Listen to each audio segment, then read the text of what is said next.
একটা মহিলাকে আরশের উপর থেকে আল্লাহ সালাম জানিয়েছেন, ওই মহিলাটাই আমার নানি খাদিজা। বিশ্বনবী খাদিজার এত ভালোবাসতেন, বিশ্বনবী বলতেন, আল্লাহ কিয়ামতের দিন যখন কেউ কাউরে চিনবে না, ওই কঠিন দিনে আমি যেন আমার প্রাণের খাদিজারে ভুলে না যাই। খাদিজা ইন্তেকালের পরে বিশ্বনবী নিজ হাতে দাফন কাফন করলেন, কবরের সামনে দাঁড়িয়ে দোয়া করলেন। দোয়ার পরে সব সাহাবীরা ঘরে ফিরে যায়।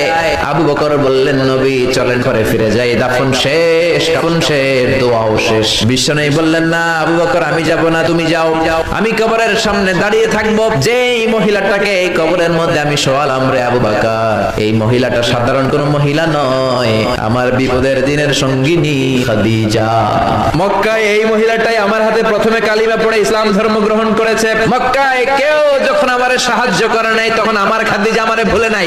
কেউ যখন আমারে শেল্টার দেয় নাই, সাহায্য করে নাই, খাদিজা আমারে সাহায্য করেছে।